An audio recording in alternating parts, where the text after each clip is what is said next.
بخاری مسلم میں حدیث ہے، حضرت سلمان فارسی رضی اللہ تعالیٰ عنہ کہتے ہیں رمضان شروع ہونے سے پہلے نبی پاک نے ہمیں مسجد میں بلایا اور خطبہ ارشاد فرمایا باقاعدہ، اور ارشاد فرمایا لوگوں تم پر ایک مہینہ آنے والا ہے جس میں اللہ اپنے بندوں پر خاص قسم کی رحمتوں کا نزول فرماتا ہے۔ خود رسول پاک نے ہمیں کس قدر زیادہ اس مہینے کا اکرام کرنا ہے اور کس قدر زیادہ اس کو اہمیت دینی ہے اور کس قدر زیادہ ہمارے لیے وہ باعث عظمت ہے کہ جس مہینے کے فضائل خود رسول پاک علیہ السلام نے بیان فرمائے، اور نبی پاک صلی اللہ علیہ وسلم نے فرمایا کہ اس مہینے میں تم نفل پڑھو گے تو اللہ فرض کے برابر ثواب عطا فرمائے، اور فرض کا ثواب اللہ 70 گنا عطا فرمائے۔ کتنا بولیے؟ اچھا ہوتا پتہ کیا ہے، ہمارے ہاں لوگوں کو پتہ چل جائے نا فلاں کاروبار آج کل زیادہ صحیح چل رہا ہے تو سارے لوگ وہی کاروبار شروع کر لیتے ہیں۔ سی این جی کچھ دنوں بڑی زبردست تجارت ہوتی تھی، تو میرا خیال ہے کہ ہر کلومیٹر پر الا ماشاءاللہ سی این جی نظر آتی تھی۔ اب لوگوں نے سمجھ لیا ہے کہ شاید کھانا کھانے کا لوگوں کا مزاج زیادہ ہے، تو ہم جس چوک میں کھڑے ہوتے ہیں، جس جگہ جاتے ہیں، وہاں لوگ سب سے پہلے بتاتے ہیں کہ یہاں فلاں ہوٹل بڑا معروف ہے، اس پہ آپ کو کھانا کھلائیں گے۔ تو اب ہر آدمی نے ہوٹل کھول لیا، بلکہ اللہ تعالیٰ معاف کرے، ہمارے ہاں تو تعلیم بڑی اچھی تجارت ہے۔ جب سے سرکاری اسکولوں کی حالت تھوڑی خراب ہوئی تو ہر بندے نے پرائیویٹ اسکول کھول لیا، بہت بڑی تجارت ہے معاذ اللہ۔ میں کبھی کبھی پریشان ہو جاتا ہوں کہ وہ قوم کیسے آگے بڑھے گی جو تعلیم بیچتی ہے، اور اللہ تبارک و تعالیٰ مجھے معاف کرے تو ہمارے ہاں تو صحت کا شعبہ سب سے زیادہ تجارت کا حامل ہے، کہ اگر کوئی آدمی اچھی انویسٹمنٹ کر کے کسی اچھی جگہ ہاسپٹل بنا کے کوئی 2-4 اسپیشلسٹ ڈاکٹر بنا لے تو پھر تو وہ بے شک جھاڑو کے ساتھ پیسے جمع کرے، مسئلہ ہی کوئی نہیں۔ ہم یہ کرتے ہیں کہ جو پتہ محسوس ہوتا ہے نا کہ اس جگہ مجھے رمق زیادہ نظر آ رہی ہے، تجارت میری زیادہ بڑھے گی، تو لوگ ادھر توجہ کر لیتے ہیں۔ او خدا کے بندو، صحابہ کا مزاج یہ تھا کہ جہاں انہیں پتہ چلتا تھا نا اس نیکی کا ثواب زیادہ ہے تو وہ بھاگ کر اس نیکی کی طرف توجہ کرتے تھے۔ آپ صحابہ کی سیرت کی کتابیں دیکھیے، حضرت انس بن مالک رضی اللہ تعالیٰ عنہ فرماتے ہیں جب نبی پاک علیہ السلام نے رمضان کی شان بیان کی تو صحابہ کا یہ مزاج بن گیا کہ وہ اپنے سارے کام رمضان سے پہلے سمیٹ لیتے تھے، رمضان شریف سے پہلے سارے کام سمیٹ لیتے، لینے دینے کے معاملات صاف کر لیتے، خریداری ہو جاتی، گھر کے اندر کوئی کام کرانا ہوتا تو وہ رمضان سے قبل کرا لیتے، یکم رمضان کو وہ مسجدوں میں ڈیرے لگا لیا کرتے، وہ کہتے تھے نیکیاں جمع کرنے کے ایام، نیکیاں۔ دیکھیں نا، سب سے مصروف ترین زندگی ہمارے نبی پاک صلی اللہ علیہ وسلم کی زندگی ہے۔ 23 سالوں میں نبی پاک علیہ السلام نے 2300 سالوں سے بھی زیادہ کام کیا،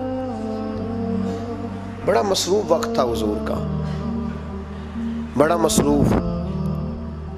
ہمارے یہاں نا میں ایک جگہ پہ حاضر تھا تو ایک بزرگ تقریر فرما رہے تھے، وہ کہہ رہے تھے اب خانقاہوں میں جو اللہ اللہ ہو رہی ہے وہ چھوڑ کے باہر نکلو، اب میدان میں نکلنے کا دور ہے۔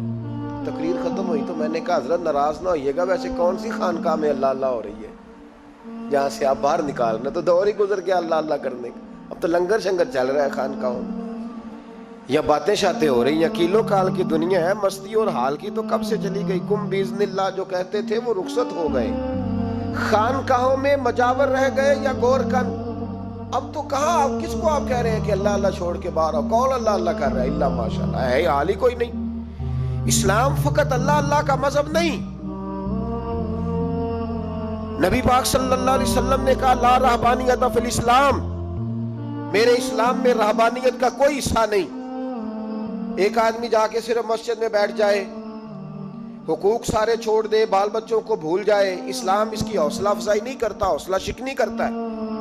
وہ والی صوفی کا درس حضور نے نہیں دیا کہ مسجد میں بیٹھو اور بس مسجد میں بیٹھو، خانقاہ میں بیٹھو، بلکہ نبی پاک صلی اللہ علیہ وسلم ہمیں بدر میں بھی نظر آتے ہیں، حضور خود جنگ کا لباس پہن کر ہمیں احد میں دکھائی دیتے ہیں، نبی پاک صلی اللہ تعالی وسلم ہمیں خندق کے موقع پر ہاتھ میں کدال پکڑ کر نبی پاک علیہ السلام ہمیں کھدائی کرتے ہوئے نظر آتے ہیں، مسجد نبوی تعمیر ہو رہی ہے تو حضور ہمیں خود اینٹیں اٹھاتے ہوئے دکھائی دیتے ہیں، سارے کام حضور نے کیے ہیں۔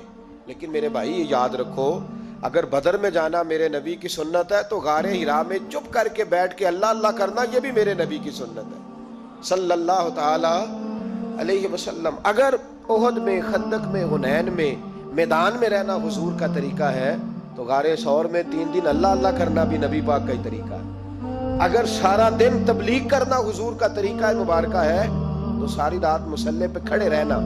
اور صحیح مسلم میں حضرت عائشہ فرماتی ہے کہ قدموں پہ ورم آ جانا یہ بھی تو میرے نبی کا طریقہ ہے نا. تو میرے بھائی اس کو کون اپنائے گا؟ مصروف ترین زندگی نبی پاک کی، اس کے باوجود اللہ کے رسول ہر سال 10 دن کا اعتکاف کرتے تھے. ہر سال. ایک سال جہاد پہ گئے تھے، اعتکاف نہیں ہو سکا. اگلے سال میرے نبی پاک نے 20 دنوں کا اعتکاف فرمایا. پچھلے 10 دن کا. میں نے ایک بزرگ کی تعریف کی، ایک اپنے بڑے پیارے میرے محبت والے دوست ہیں، ان کے سامنے میں نے کہا یار یہ بندہ بڑا 4 سال اعتکاف کرتا ہے. تو انہوں نے ترجمہ کر دیا میری بات کا، تھوڑی سی تشریح کر دی. کہنے لگے ماشاءاللہ فارغ ہو گئے، اب بچوں کی شادی ہو گئی، اب فارغ ہیں. تو میں نے کہا کہ آپ یہ کہنا چاہتے ہیں کہ جو فارغ ہوتا ہے وہ اعتکاف کرتا ہے؟ آپ یہ کہنا چاہ رہے ہیں؟ چونکہ میرا پیار تھا تو میں نے کہا ان سے کہ جو کوہ طور پہاڑ آپ نے سر پہ رکھا ہوا ہے آپ بھی ذرا اتار کے پھینکیں، دیکھوں تو صحیح کہ آپ کون سا مار کا فتح کر رہے ہیں. کس طرح کا ہمارا رویہ ہے، کس طرح کی ہماری سوچ. اگر کوئی شخص خیر کا کام کر رہا ہے تو بجائے اس کی حوصلے کہتے ہیں فارغ ہے، بچوں کی شادی ہو گئی، بچے کام کاج کرتے ہیں اس لیے بیٹھتے ہیں. تو میں نے کہا آپ نے جو پہاڑ اٹھایا وہ بھی ذرا دکھائیں. روٹی آپ بچوں کو دیتے ہیں کہ اللہ دیتا ہے؟ ان کی پرورش کی ذمہ داری آپ کی ہے یا رب کریم کی ہے؟ تو 2 گھڑیاں محنت کرنے کا مطلب یہ ہے کہ تم نے پہاڑ اٹھایا ہوا ہے سر پہ. تو اس طرح کے فلسفہ ہم بیان کرتے ہیں. افسوس یہ ہوتا ہے کہ رمضان المبارک اس میں بھی وہی سیاستیں، وہی خوش گپیاں. میں تو دعا مانگتا رہتا ہوں کہ اللہ روزوں میں کوئی الیکشن نہ آئے. آپ بھی آمین کہہ دیں. ورنہ وہی مصیبتیں، وہی جھوٹ سچ، وہی دروازوں پہ وہی. خدا کا واسطہ بس کر دو، رمضان شریف ہے، ٹھہر جاؤ ذرا. کیا ہو گیا ہے؟ میرے نبی پاک صلی اللہ علیہ وسلم نے فرمایا 11 مہینے جنت سجائی جاتی ہے اور پھر رمضان میں اللہ اپنے بندوں کے لیے جنت کے دروازے کھول دیتا ہے. 1 گھنٹہ پہلے صفائی کرتے ہیں مہمان نے آنا ہو تو 1 گھنٹہ، ورنہ بچے دوبارہ سے پھر چیزیں بکھیر دیں گے. 1 گھنٹہ پہلے صفائی ہوتی ہے، لمبی نہیں. لیکن میرے نبی پاک نے فرمایا رمضان کے لیے رب کریم 11 مہینے جنت کو سجاتا ہے. چھوٹی بات ہے، روزے آ گئے، معمولی حیثیت ہے. ہم لوگ انہی معاملات میں، میں منع کرتا ہوں، ہمیشہ منع کرتا ہوں، آپ کو ہر سال منع کرتا ہوں. میں پابندی سے 1-2 اخبار ڈیلی دیکھتا ہوں. میرا ناشتہ نہیں ہوتا جب تک اخبار نہ ہو، چونکہ بزرگوں کا فتویٰ ہے جمعے کا خطبہ وہ دے جو عالمی حالات سے باخبر ہو. ہم کوئی رسمی تقریر نہیں کرتے کہ لوگوں کو کہیں کہ روزے آ گئے تو کون سا مہینہ چل رہا ہے تو مہینے کے حساب سے خطاب ہو. رسول اللہ صلی اللہ تعالی علیہ وسلم کی امت کے جو ذمہ دار اور پہرے دار ہوتے ہیں انہیں امت کی پہرے داری کرنی ہوتی ہے. اس لیے وہ یہ نہیں دیکھیں گے کہ کون سا موضوع چل رہا ہے اس پر میں نے 1 گھنٹہ گزارنا ہے. ترجیحات پر بات ہوگی. بات یہ عرض کر رہا تھا کہ میں رمضان شریف میں اخبار نہیں دیکھتا. میری اپیل ہے آپ سے کہ آپ رمضان شریف میں نہ رمضان ٹرانسمیشن بھی نہ دیکھیں، ٹی وی پہ خبریں بھی نہ سنیں. سارا سال سنیے خبریں. ہماری خبریں سننے سے ملک میں کیا انقلاب آ گیا. وہ جو ہم نے چوک میں کھڑے ہو کے تجزیہ کیا تھا اس سے کتنے لوگ سنور گئے. چھوڑے، جتنا وقت ملے وہ آ کے مسجد میں بیٹھے، اللہ کے گھر میں وقت گزارے، ٹائم دیں. عبادت آپ کو زندہ کرے گی، روحانیت پیدا کرے گی، توانائی آئے گی، خوبصورتی آئے گی آپ کے اندر، آپ زندہ رہیں گے. دنیا داری دلوں کو مردہ کرتی ہے. قرآن کی تلاوت، اللہ کا ذکر، مسجد کی حاضری روح اور دل کو زندہ کر دیا کرتا ہے. مسجد میں بیٹھیں، وقت دیں، مہربانی کریں. اور یہ بھی آج میں بڑی ذمہ داری سے عرض کر رہا ہوں، اگر آپ کبھی زندگی میں مجھے بھی دیکھیں نا ٹی وی میں کسی عورت کے ساتھ میں کسی پروگرام پہ بیٹھا ہوں تو آپ بالکل لحاظ نہ کریں. آپ بالکل وہ چینل بند کر دیں. ہمیں ضرورت ہی نہیں. میرے لیے کوئی مفتی دلیل نہیں ہے. تو عورت کے ساتھ بیٹھا ہے پروگرام میں. میں نے تو وہ والا قرآن پڑھا جس میں اللہ کریم نے کہا عورتیں آ جائیں تو مرد نظریں نیچی کر لیں. ہم نے تو وہ والا قرآن پڑھا جس میں حکم ہے کہ مرد آئے تو عورت اپنی نظر نیچی کر لے. تو جہاں علامہ صاحب کے سامنے لڑکی بیٹھی ہے ٹی وی میں انٹرویو لے رہی ہے وہاں نظریں نیچی ہوتی ہیں؟ کہاں سے فتویٰ آیا؟ حضرت جنید بغدادی تو فرمایا کرتے تھے کہ حسن بصری پڑھانے والا ہو، رابعہ بصری پڑھنے والی ہو. تو پھر بھی ان کو بغیر پردے کے پردے پڑھانے کی اجازت نہیں ہے. بات ختم ہو گئی. میں کل مجھے سرکاری یونیورسٹی ہے جامعہ کوٹلی کشمیر کی, انہوں نے مجھے دعوت دی کہ آپ کو لیکچر دینا ہے سائنس تقوی اور رمضان. تو اسٹوڈنٹس ہوں گے, کچھ پروفیسر ہوں گے. تو میں نے کہا کہ اتنے بڑی جگہ آپ نے مجھے بلا لیا, یونیورسٹی لیول کے طلباء تو بڑے آگے جا چکے ہوتے ہیں. چلیں خیر, میں وہاں حاضر ہوا. جب میں پہنچا تو ایک پروفیسر صاحب مجھ سے کہنے لگے کہ لڑکیاں بھی ہیں. تو میں نے کہا کہ ٹائم دیتے وقت آپ سے گزارش کی گئی تھی کہ لڑکیاں نہیں ہونی چاہیے. تو وہ ایک جملہ بولنے ہی لگے تھے. تو میں نے ان سے کہا کہ آپ مجھے دکھیاں نوس مولوی سمجھ لیں, میں پرانے خیالات کا ہوں, آپ مجھے پرانا سمجھ لیں. اس لیے کہ میرے حضرت صاحب فرمایا کرتے تھے ہر چیز نہیں لے لینا, دین نہ نیا لینا. وہ 1400 سال پرانا ہی ہمیں ٹھیک ہے, ہمیں نیا دین نہیں چاہیے. کہنے لگے جی وہ بچیاں تھوڑی پیچھے بیٹھ جائیں گی. میں نے کہا آپ درمیان میں پردہ لگا لیں, میں انہیں نہ دیکھوں وہ مجھے نہ دیکھیں. ٹھیک ہے, بات سنیں, ختم ہو گئی. لیکن اگر وہ سامنے بیٹھیں گی تو ہم نہیں بات کریں گے.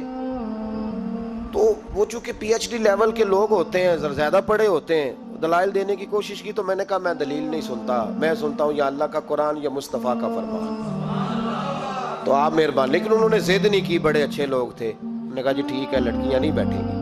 میرا عرض کرنے کا مقصد یہ ہے کہ کیا فرق پڑتا ہے ہمیں. بہت سارے ذرائع ہیں عورتوں تک پیغام پہنچانے کے, پیغام پہنچ جاتا ہے, کوئی حرج نہیں. آپ باپ پردہ بندوبست کریں. ہمارے رمضان کے فجروں کے درس میں ہزاروں کی تعداد میں عورتیں آتی ہیں, ان کے لیے باپردہ بیٹھنے کا بندوبست ہے. لیکن کوئی ضروری ہے کہ ٹی وی پہ ایک عورت بن سور کے سامنے بیٹھے اور آپ اس کے سوالوں کے جواب دیں؟ ہمارے لیے نہ کوئی مفتی دلیل ہے, نہ کوئی شیخ الحدیث دلیل ہے. اس طرح کا کوئی مفکر محقق ہمارے لیے دلیل نہیں. ہمارے لیے دلیل رسول اللہ کی ذات ہے صلی اللہ تعالی علیہ. ختم ہو گئی بات. اس لیے کوئی ایسی ٹرانسمیشن نہ دیکھو, کسی طرف توجہ نہ کرو. یار 30 تو روزے ہیں, وہ بھی کئی دفعہ 29 ہو جاتے ہیں. اللہ کہہ رہا ہے یا معدودات, ایک گنتی کے دن ہے. اور میرے بھائی کیا مصیبت ہے, میرا وقت نہیں گزر رہا. آپ یقین کریں, اللہ جانتا ہے, ہم تو رمضان کو زنجیریں ڈالتے ہیں. یہ کام بھی رہ جاتا ہے, رمضان گزر جاتا ہے. یہ بھی رہ جاتا ہے, رمضان گزر جاتا ہے. یہ بھی نہیں ہو پاتا رمضان, پتہ نہیں کس وقت روزے آتے ہیں, کب نکل جاتے ہیں. کہتے ہیں میرا وقت نہیں گزرتا تو میں ٹی وی دیکھتا ہوں. قرآن سارا پڑھ لیا ہے, حدیثوں کا مطالعہ ہو گیا, اپنی آخرت کے لیے نفل سارے پڑھ لیے, تسبیحات ساری ہو گئی. جو اب ٹائم نہیں گزرتا تھا تو ٹی وی پہ جا بیٹھے.